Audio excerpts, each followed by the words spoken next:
Oh, you know what? I fucking am reusing this because it's sealed on there. A little bit of tappy tappies. So, yes. Is that broken? Yeah, oh man, that one's real bad. That one might be even worse.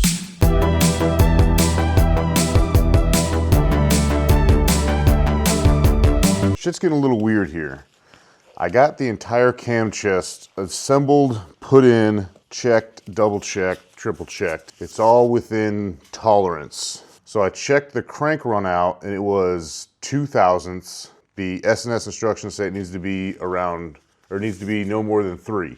We're good there. So as you can see, this is a gear drive cam kit instead of the chain drive. This plate has blocked off the hydraulic tensioner spots on the front and the back. And there's 2 gears that are timed on the back side of the cam plate. And then there's the big cam gear here, and then the crank gear here. These are timed, torqued, and within spec. Just for reference, the part number on this is 3100813. It's the entire cam chest kit from S&S.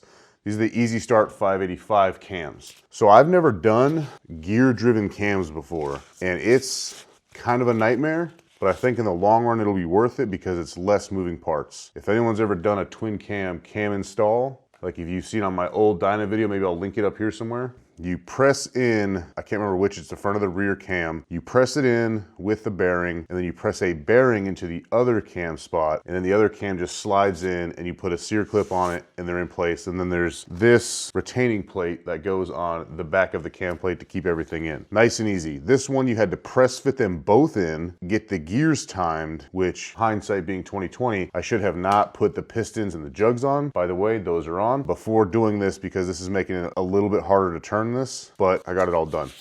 So once that's done, and if anyone's ever done S&S installs, they're like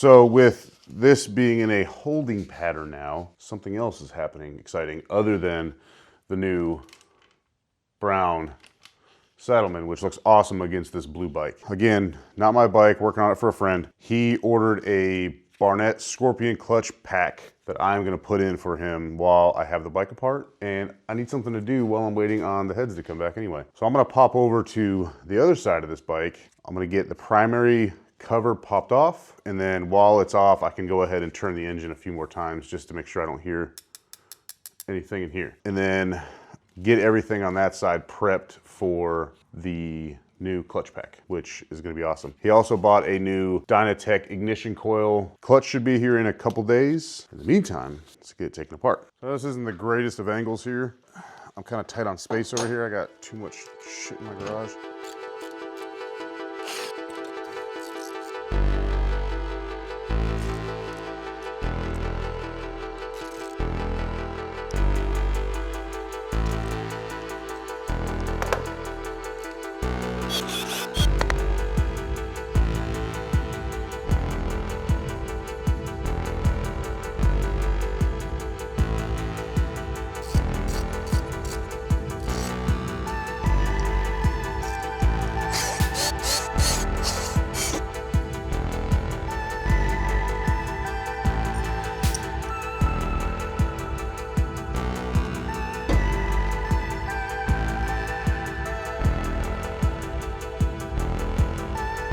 All right, so I got I think it's called like the spring retainer or whatever off. These 6 bolts, that came off. The spring came off, the pressure plate came off, and then I'm just taking all these plates out of here. For those of you that have never done a Harley clutch before, I don't even know what these are made out of, aluminum maybe? But these are the ones that go on to the outside, or they connect to the outside of the clutch basket. And then in between those, there are these steel plates that actually connect to the inside of the hub And that's what transfers the power from the crank sprocket to the clutch hub to the transmission. And these things are not in the best shape. They got some scorch marks. They got some, like, you can put your nail on there and kind of feel grooves in there. A new clutch is gonna do wonders for this thing. Yeah, oh man, that one's real bad.